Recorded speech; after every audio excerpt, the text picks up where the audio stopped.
Hello guys, welcome back to my channel. So इस वाले video में हम डिस्कस करने जा रहे हैं methodology of research and statistical techniques के बारे में। और जो कोड रहेगा DLIS 401 DLIS 44411 रहेगा, ठीक है। सो नीचे हम देखते हैं कि इसका जो syllabus, so here you can see the full syllabus of this particular subject. So यहाँ पे ये सिलेबस है और यहाँ पे जो यूनिट है 1 से लेके 14 तक यूनिट है। और इस वीडियो में हम कोशिश करेंगे कि इन सारी की सारी जो यूनिट है उनको हम एक ही वीडियो में कवर करने की कोशिश करेंगे, ठीक है। इन केस एक वीडियो में ये पॉसिबल ना हो सका तो आप इसके डिफरेंट पार्ट्स देख सकते हो, जो कि मैं ऑलरेडी मतलब प्लेलिस्ट में डाल दूँगी, ठीक है। तो आप प्लेलिस्ट चेक कर लेना वन बाय वन करके। जो इम्पोर्टेंट क्वेश्चंस होंगे, जो एग्ज़ाम्स के पॉइंट ऑफ व्यू से इम्पॉर्टेंट होंगे, वो सारे के सारे आपको क्वेश्चंस मिलेंगे। और हाँ, एग्ज़ाम में क्वेश्चन को कैसे अटैम्प्ट करना है, ठीक है, सारे टिप्स एंड ट्रिक्स मैं आपको बताऊँगी। साथ में कि आप अच्छे मार्क्स लेके मतलब अच्छे परसेंटेज से पास हो सको, ठीक है। सो ज़्यादा टाइम ना वेस्ट करते हुए वीडियो स्टार्ट करने से पहले एक छोटी सी रिक्वेस्ट है कि अगर आपको मेरी वीडियो अच्छी लगे, हार्ड वर्क थोड़ा सा भी अच्छा लगे, तो प्लीज़ चैनल को सब्सक्राइब कर देना। सो यहाँ से हम स्टार्ट करते हैं DLIS 411, ठीक है। सो ये हमारे सब्जेक्ट का नेम है। सो फर्स्ट क्वेश्चन हम देखते हैं कि what are the fundamental aim of research. Fundamental aim of research क्या है, ठीक है। जिसके रिगार्डिंग आपसे कोई भी क्वेश्चन पूछा जाए तो सबसे पहले ये मैंडेटरी है कि आपने उसकी डेफिनेशन लिखनी है। थोड़ा सा उसके बारे में आपने 1 या 2 लाइंस में लिखना ही लिखना है, ठीक है। और मेरे अकॉर्डिंग, ठीक है, मेरे अकॉर्डिंग ये मेरा मानना है कि एग्जामिनर के पॉइंट ऑफ व्यू से देखा जाए तो वो उसको चाहिए होता है कि जो उन्होंने क्वेश्चन बनाया है उसको बेस्ट वे से कैसे हम प्रेजेंट करते हैं उनके सामने, है ना। अगर एक एक पॉइंट्स को हम अच्छे से हाईलाइट करेंगे, अच्छे से हमारी जो प्रेजेंटेशन होएगी एग्ज़ाम की अच्छी होएगी, तो एग्जामिनर कैसे पॉइंट को कट करेगा, ठीक है। तो पॉसिबिलिटी नहीं है कि वो आपके नंबर कट कर दे। सो कैसे लिखना मैं बताती हूँ। अगर आपके पास ये क्वेश्चन आ जाए, what are the fundamental aim of research, तो पहले आपने कैसे इसको अटैम्प्ट करना है क्वेश्चन को, ठीक है। अब देखो यहाँ पे सबसे पहले आपने लिखना है कि ये जो वर्ड है रिसर्च वो कैसे ड्राइव हुआ। तो आपने वहाँ पे ऐसे लिखना है कि जो वर्ड है रिसर्च फॉर्म्ड फ्रॉम, ठीक है। या फिर आप ऐसे लिखोगे the word research drive from, ठीक है, किससे बना है, विद 2 वर्ड्स। री जो सर्च है वो CS की जगह मतलब CH लिखना है यहाँ पे, ठीक है। चर्चर, रिसर्चर, ठीक है, ऐसे करके। तो आर का मतलब जो री आ रहा है, री का मतलब होता है अगेन। चर्चर मतलब क्या होता है, टू रिसर्च करना, है ना, सर्च करना, मतलब रिसर्च नहीं, टू सर्च करना, है ना। री का मतलब है अगेन, चर्चर का मतलब क्या है, टू सर्च करना, है ना। तो अब इसको हम कैसे लिखोगे, पहले आपने ये पॉइंट ऑफ व्यू से हमने लिख देना है, ठीक है। फिर आप करोगे कि research means to search again and again carefully, ठीक है। रिसर्च का मतलब क्या होता है, किसी चीज़ को फाइंड आउट करना कैसे, बार बार और बहुत सावधानी से। टू फाइंड न्यू फैक्ट, ठीक है, और न्यू चीज़ें, न्यू फैक्ट्स को फाइंड आउट करना और कंफर्म करना कि जो भी हमने ये फैक्ट फाइंड आउट करे हैं वो नॉलेज एग्जिस्ट करती है, ठीक है, क्योंकि उसके अकॉर्डिंग ही हम वो करेंगे, ठीक है। तो ये आपने करना है। अब इसके बाद जो भी क्वेश्चन आएगा रिसर्च के रिगार्डिंग, कोई भी क्वेश्चन आएगा उसमें मैंडेटरी है कि आपने क्या करना है, ऑथर की भी जो डेफिनेशन है ये पॉइंट्स को इन्हांस करती है, ये इंक्रीज़ करती है, ऐसे परसेंटेज इंक्रीज होती हैं। इसके बाद आपने क्या करना है, ऑथर की डेफिनेशन भी देनी है, ठीक है। अब यहाँ पे नंबर ऑफ डेफिनेशन है, हम सिर्फ एक भी कर लोगे वो ही इनफ है, ठीक है। ज़्यादा कर सकते हो वो इट्स डिपेंड अपॉन यू, है ना, आप कितना का याद कर सकते हो। और डेफिनेशन में याद करने में सिर्फ ये चीज़ होती है, जो वर्ड्स होते हैं उसको एज इट ही आप लिखोगे, ठीक है। जब ये इन्वर्टेड कॉमा स्टार्ट हो जाते हैं तो इनके बीच में जो भी वर्डिंग है आप उसको अपने अकॉर्डिंग नहीं चेंज कर सकते, ठीक है। वो जिस ऑथर ने कहे हैं उस ऑथर को वैसे ही आपने लिखना पड़ेगा, और डेफिनेशन की यही मतलब होता है, ठीक है। जैसे रेडमन एंड मॉरिन ने यहाँ पे लिखा है कि research is a systematic efforts किसका, टू गेन न्यू नॉलेज को गेन करने के लिए एक सिस्टमेटिक आप एफर्ट्स करते हो, ठीक है। तो यहाँ पे आप एक ही लिख दोगे, ये ही इनफ है, ठीक है, क्योंकि इसके बाद हमारा मेन क्वेश्चन भी आपने लिखना है और आपके पास से यहाँ में लिमिटेड ही शीट्स होती हैं, है ना। तो इतना इनफ रहेगा उस क्वेश्चन के लिए, ठीक है। तो ये जो डेफिनेशन है, अगर आपको ये समझ आ रही है, मैं इसको भी एक्सप्लेन कर देती हूँ, ठीक है, क्योंकि आपको पहले मेरा काम क्या है, आपको मीनिंग क्लियर करवाना, ठीक है। रिसर्च क्या है, is a systematic and scientific process of collecting, analyzing and interpreting information to answer question or solve problem। अब रिसर्च क्या है, आप स्टेप बाय स्टेप फॉलो करते हो, ठीक है। साइंटिफिक प्रोसेस का क्या मतलब होता है कि जो भी आपने इंफॉर्मेशन को फाइंड आउट किया उस सर्च के अकॉर्डिंग, तो वो क्या होने चाहिए, लीगली होने चाहिए, मतलब किसी थ्योरी के अकॉर्डिंग आप उसको प्रूफ कर सको कि हाँ, जो आपने न्यू फैक्ट को फाइंड आउट किया है कि इस थ्योरी के अकॉर्डिंग ये बिल्कुल ठीक है, ठीक है। ऐसा कुछ नहीं कि आप रिसर्च आप कर रहे हो, ठीक है, तो उसमें आप कुछ भी इमेजिनरी बना के बातें कुछ भी लिख रहे हो, है ना, हवा में बातें लिख रहे हो, तो उसका रियल वर्ड के साथ कोई लिंक ना हो, तो वो रिसर्च आपकी सक्सेसफुल नहीं मानी जाएगी, ठीक है। ये साइंटिफिक और सिस्टमेटिक अप्रोच किस में फॉलो करनी है, जब आप डाटा को कलेक्ट करोगे, ठीक है, एनालाइज करोगे और इंटरप्रेट करोगे इन्फॉर्मेशन को, किसके लिए ये सारी रिसर्च कर रहे थे, आप क्वेश्चन को सॉल्व करने के लिए तो कर रहे हो, प्रॉब्लम को सॉल्व करने के लिए ही तो कर रहे हो, ठीक है। तो ये सारी चीज़ें, ठीक है। वीडियो ज़्यादा लंबी हो जाएगी क्योंकि मैं डिटेल में नहीं जाना चाहती, बस आपके मार्क्स अच्छे आ जाएं, ठीक है, आप इसके तरफ आप कंसंट्रेट कर सकते हो। जैसे कि फर्स्ट पॉइंट है, और जितने ज़्यादा पॉइंट लिखने की कोशिश करोगे, बीच में मटेरियल आप कम लिखोगे तो वो चलेगा, ठीक है। बट आपकी जो कोशिश यही रहनी चाहिए कि आप जितने ज़्यादा आप हेडिंग लिख सको, ठीक है, वो लिखो। To discover new information, new knowledge, ठीक है। तो इससे क्या करते हो, आप एक्सप्लोर करते हो जो भी अननोन चीज़ें होती हैं, आप जनरेट करते हो न्यू फैक्ट्स को, प्रिंसिपल को, थ्योरीज़ को, ठीक है। तो किसी चीज़ के बारे में अगर आप जानना ही चाहते हो तो उसमें क्या होएगा, आपको नॉलेज मिलती है। आप सपोज़ कि आप लाइब्रेरी का कोर्स कर रहे हो, है ना, तो आपको जब ये प्रैक्टिकल सी कर रहे थे, है ना, तो वहाँ पे आपको पता चला कि हर एक वर्ड का कोई कोड होता है, हर एक बुक को आपने कैसे अरेंज करना है सिस्टमेटिक वे से, है ना, कैसे कैटलॉग बनते हैं, हर एक बुक का कैटलॉग बनता है, कैटलॉग के लिए क्या क्या टर्म्स होते हैं, क्या क्या कंडीशंस होती हैं, है ना। तो वो सारे class index, book index, author का नेम, है ना, लिखना कैसे लिखते हो, ये सारी चीज़ें ही तो पता चली, तो नॉलेज को आपने और एक्सप्लोर किया, है ना। नेक्स्ट क्या है, टू डिस्क्राइब द फिनोमिना। क्या मतलब है कि जो भी आपके पास प्रॉब्लम है उसको आप क्या करते हो कि सल्यूशन को फाइंड आउट करते हो, है ना।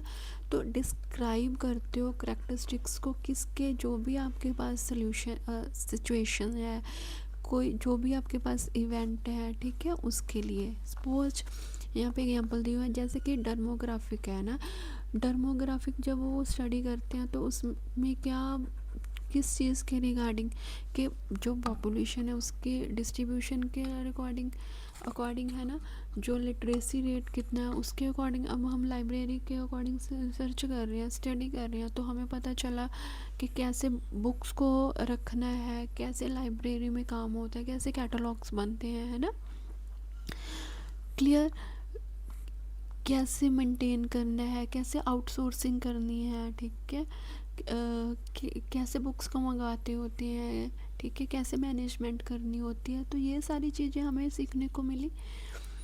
Then to explain the understand, ठीक है।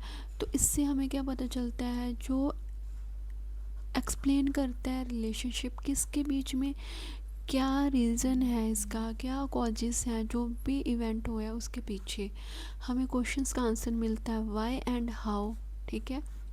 एग्जाम्पल दी हुई है जैसे explaining why certain economics problem arise, ठीक है। टू प्रोडिक्ट फ्यूचर आउटकम का हमें पता चलता है, प्रॉब्लम सॉल्व करने का पता चलता है, ठीक है। इम्प्रूव करते हैं आप, प्रैक्टिस एंड प्रोग्रेस आपकी इम्प्रूव हो जाती है, क्योंकि जितना आप उसको टाइम दोगे, जितनी हार्ड वर्क करोगे, जितनी उसके बारे में सर्च करोगे, ठीक है, तो इम्प्रूव तो हो ही गई। To test and verify existing information, जो नॉलेज है ना, तो ये भी ज़रूरी है कि जो भी आप सर्च कर रहे हो उसको टेस्ट करना, उसको वेरीफाई भी करवाना, ये भी इम्पॉर्टेंट है। वो किसके अकॉर्डिंग आप वेरीफाई करवाते हो, जो भी थ्योरीज हैं उसके अकॉर्डिंग, जो भी उनके कंसेप्ट हैं उसके अकॉर्डिंग, ठीक है। और ये हेल्प करती है हमें डिसीजन मेकिंग के लिए, ठीक है। कंट्रीब्यूट करती है सोशल एंड इकोनॉमिक डेवलपमेंट के लिए। ये सारे पॉइंट्स लिखने के बाद कंक्लूज़न लिखना मोस्ट इम्पॉर्टेंट है। कंक्लूज़न में देखो, कुछ नहीं लिखा, अगर आपको कुछ नहीं समझ आ रहा है कि कुछ क्या करना है इसमें, जो भी इन्होंने ऊपर पॉइंट दिए हुए हैं सारे के सारे उसी पॉइंट्स को लिख रखा है यहाँ पे, ठीक है। तो ऐसे आप क्वेश्चंस को अटेम्प्ट करोगे। आई होप सो आपको ये जो मेथड है आपको अच्छा लगा होगा, ठीक है। सो अब थोड़ा सा, क्योंकि ये सिर्फ समझाने के लिए था, अब थोड़ा सा हम फास्टली क्वेश्चंस को वो करते हैं, क्योंकि टाइम कम है ना। तो क्वेश्चन नंबर सेकंड पे देखते हैं कि discuss the essential step of the method of the research. Essential क्या होते हैं, ज़रूरी स्टेप देखने हैं method of the research. Research के लिए कौन से ज़रूरी स्टेप है, अगर आप सर्च कर रहे हो तो क्या चीज़ें आपको फॉलो करनी पड़ेंगी, ठीक है।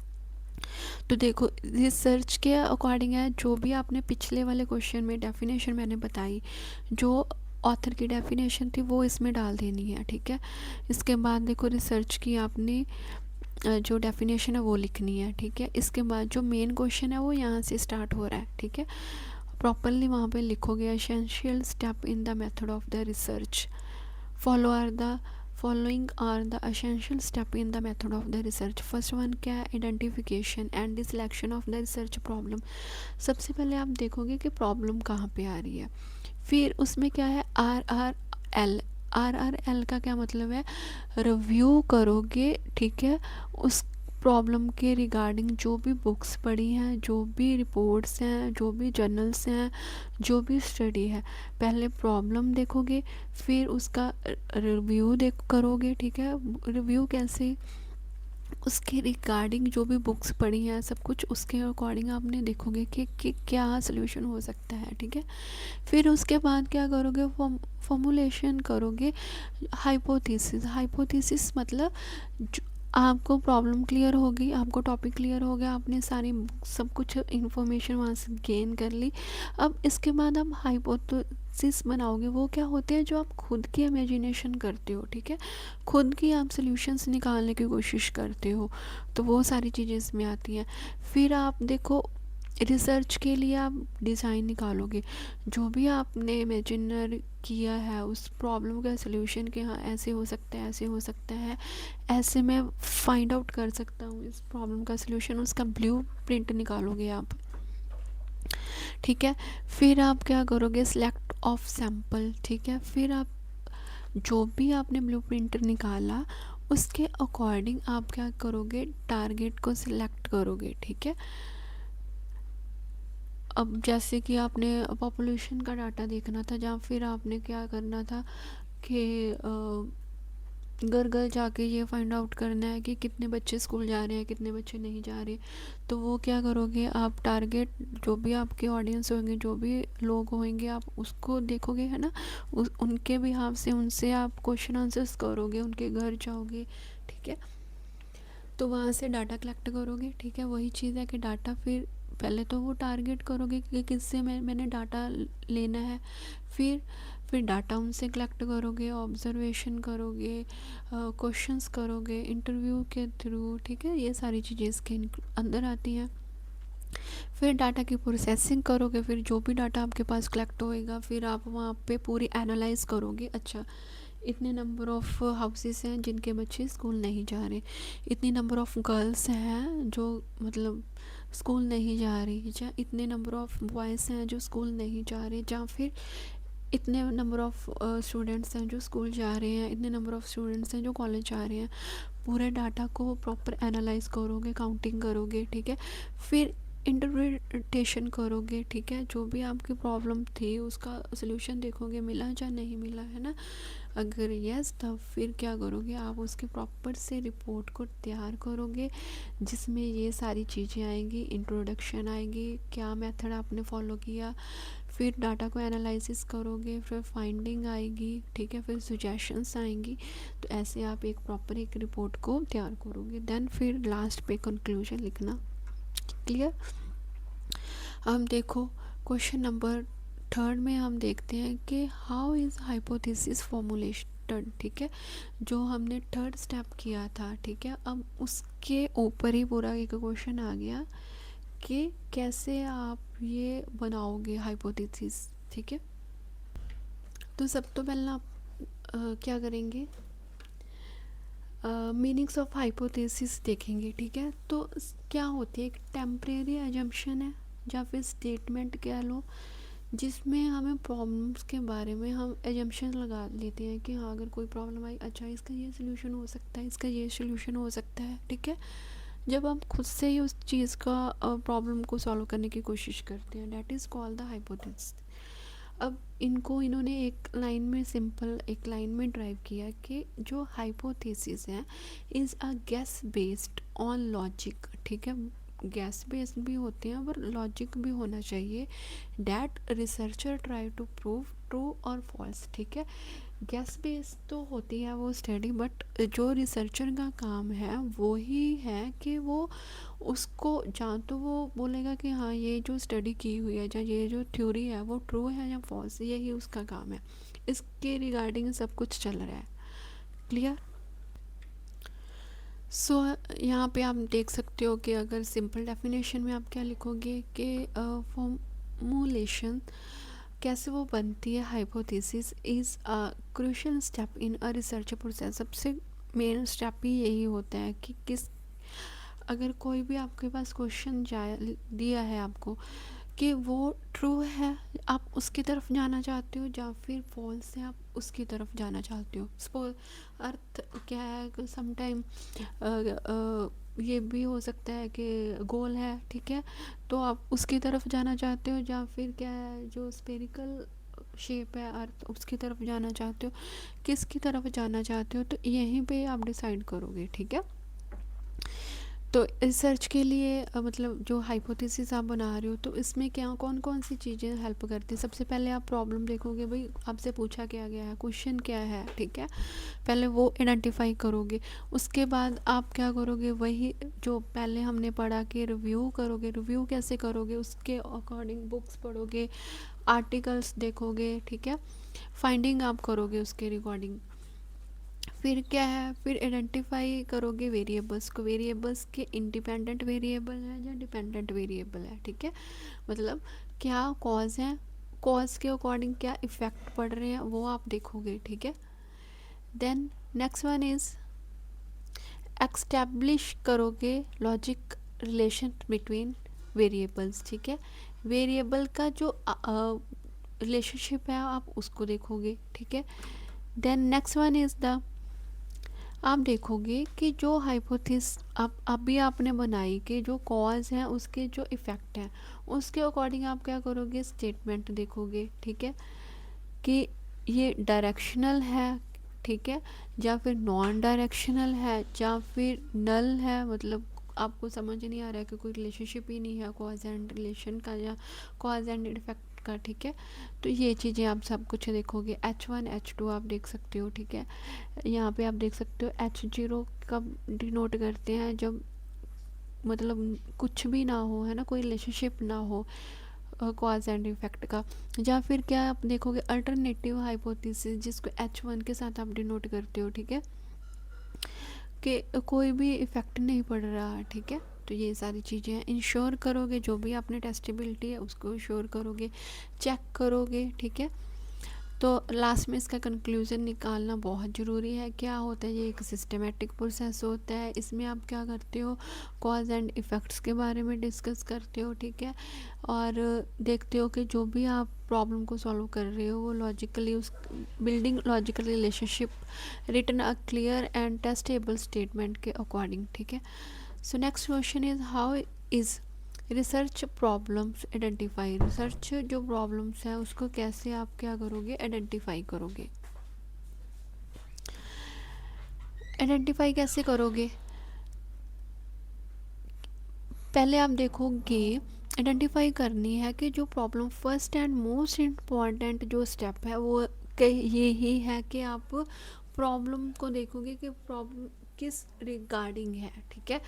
फिर आप ऑब्ज़र्व करोगे रियल लाइफ सिचुएशन के साथ, प्रैक्टिकली देखोगे, जो भी आपके एक्सपीरियंस है उसके अकॉर्डिंग आप देखोगे। फिर आप रिव्यू करोगे, रिव्यू में वही चीज़ है कि बुक्स वगैरह आप देखोगे, है ना। फिर देन आप डिस्कस करोगे एक्सपर्ट के साथ। फिर आप पर्सनली भी अपने पर्सनल लेवल पे भी आप जो भी आपका एक्सपीरियंस है वो देखोगे, ठीक है, उसके अकॉर्डिंग उस प्रॉब्लम को आइडेंटिफाई करोगे।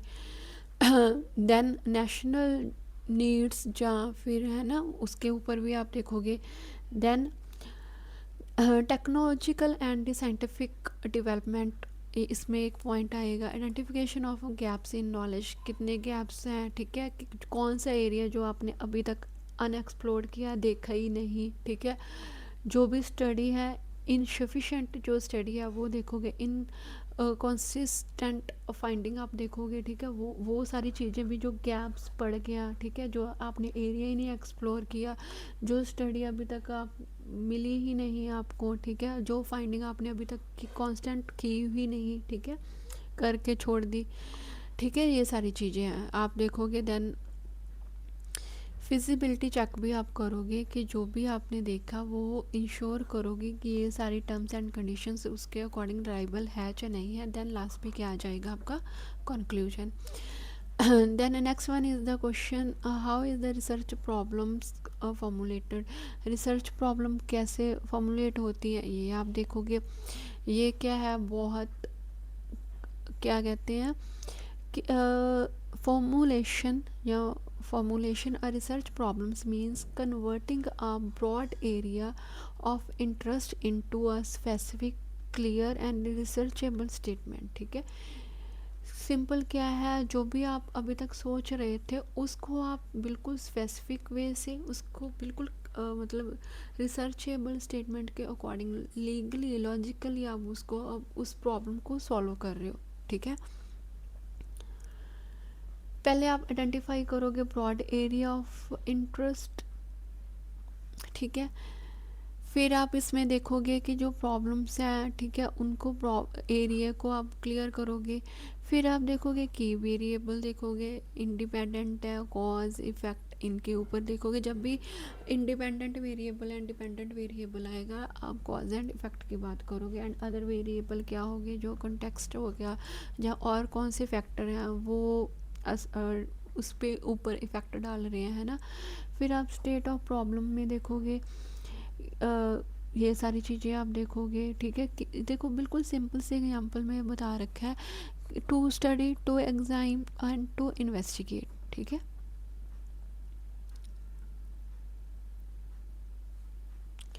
क्लियर, इंश्योर करोगे फिजिबिलिटी को, सेट करोगे द स्कोप एंड इसकी क्या क्या लिमिटेशन है, क्या क्या इसके स्कोप हैं, ठीक है।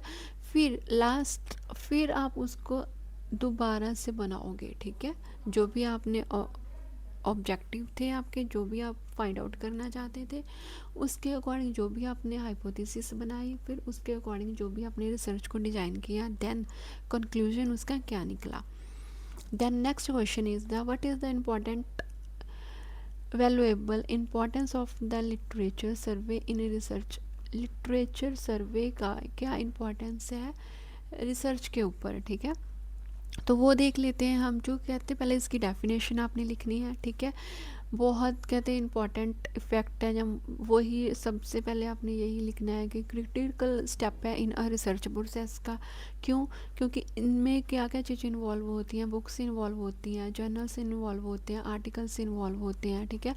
हेल्प करती है किसके रिगार्डिंग? पहले तो ये जो बुक्स हैं, जो मैगजीन है, वो हेल्प करती हैं किसकी? आइडेंटिफाई करने के लिए जो रिसर्च के अंदर गैप्स हैं। Gaps in the sense what are already have done. अगर आप कोई रिसर्च स्टार्ट कर रहे हो तो पहले तो आप ये देखोगे कि कितना ऑलरेडी किसी ने, अब ये तो नहीं कि कोई ऐसा टॉपिक उठाओगे जो अभी तक हुआ ही नहीं, किसी ने फाइंड ही नहीं किया। नहीं, आप उस जो रिसर्च होएगी उसको आगे, ठीक है, फर्दर आप उसको और ज़्यादा जानने की कोशिश करोगे। तो पहले आप ये तो जान लोगे कि कितना ऑलरेडी डन हो गया, क्या चीज़ें इसमें मिसिंग हैं, क्या चीज़ें जो फ्यूचर फर्दर आपका जो इन्वेस्टिगेशन होएगी उसके लिए ज़रूरत है, ठीक है। ये चीज़ें प्रोवाइड करोगे स्ट्रॉन्ग एंड क्रिटिकल बैकग्राउंड, ठीक है, वो ज़रूरी है। फिर हेल्प करोगे जो फॉर्मेशन रिसर्च प्रॉब्लम उसके, फिर वही चीज़ है आइडेंटिफाई करोगे, फिर आप ऑब्जेक्टिव बनाओगे, फिर उसके अकॉर्डिंग हाइपोथेसिस बनाओगे। रिसर्च में आप डुप्लीकेट वर्क को अवॉइड करोगे कि जो ऑलरेडी पहले से ही रिसर्च किया हुआ अगर वही कॉपी हो गया तो आप रिसर्च क्या कर रहे हो, है ना। तो ये चीज़ें हैं। देन फिर आप करोगे क्या? Help in the selecting suitable research design. उसके रिसर्च के डिज़ाइन के लिए जो हेल्पफुल चीज़ें हैं, ठीक है, मेथड्स हैं, आप उसको सिलेक्ट करोगे। फिर क्या करोगे? आप इंटरप्रेट करोगे, डाटा एनालिसिस करोगे, फिर अंडरस्टैंड करोगे कंसेप्ट को, फिर इम्प्रूव करोगे क्वालिटी, क्योंकि जो भी आपने रिसर्च की है उसमें आप देखोगे उसको और ज़्यादा साइंटिफिक कैसे बना सकते हैं, और ज़्यादा रिलायबल कैसे बना सकते हैं, और ज़्यादा मीनिंगफुल उसको कैसे बना सकते हो, ठीक है। तो ये सारी चीज़ें हैं जो हेल्प करती हैं। और फिर लास्ट पे आपने कंक्लूज़न लिखना है। क्या कंक्लूज़न लिखना है? वही जो सारे ऊपर आपने हेडिंग लिखे हैं वही सारे इसके अंदर लिख रखे हैं, ठीक है। यहाँ से स्टार्ट किया था, देखो, a literature surveys are crucial because, ये सारी चीज़ें जितने भी आपने ऊपर हेडिंग्स बनाए थे वो आपने लिख देने हैं। और इस चैप्टर का मतलब फर्स्ट चैप्टर का लास्ट क्वेश्चन हम डिस्कस करते हैं, that is discuss of the research process in the detail. अभी तक हमने जो किया उसको वही सारे स्टेप्स हैं, ठीक है। ये हमने पहले वाले क्वेश्चन में भी किया था, मतलब बार बार वही क्वेश्चंस वही सब कुछ चीज़ें आएंगी। सिंपल हम इसमें क्या करेंगे, हेडिंग्स करते हैं, ठीक है। वही चीज़ कि सबसे पहले आप देखोगे, आइडेंटिफाई करोगे प्रॉब्लम क्या है, फिर आप क्या करोगे, रिव्यू करोगे। रिव्यू कैसे करोगे? बुक्स के अकॉर्डिंग करोगे। फिर आप ऑब्जेक्टिव देखोगे, हाइपोथेसिस बनाओगे, फिर आप उसके अकॉर्डिंग डिजाइन करोगे, सैम्पलिंग करोगे, डाटा को कलेक्ट करोगे। डाटा कलेक्ट किया तो फिर उसको एनालाइज करना ज़रूरी है। फिर एनालाइज हो गया, फिर उसको इंटरप्रेट करोगे। देन उसके अकॉर्डिंग आप सुजेशंस देखोगे, या फिर आप क्या करोगे, लास्ट पे अपनी जो रिपोर्ट्स है उसको बना दोगे। फिर आपका कंक्लूज़न हो गया। आई होप सो आपको ये वीडियो अच्छी लगी होगी। रिसर्च का जो फर्स्ट यूनिट है उसके जो इम्पोर्टेंट क्वेश्चंस हैं जो एग्जाम में आएंगे ही आएंगे, ठीक है, वो हो गए हैं।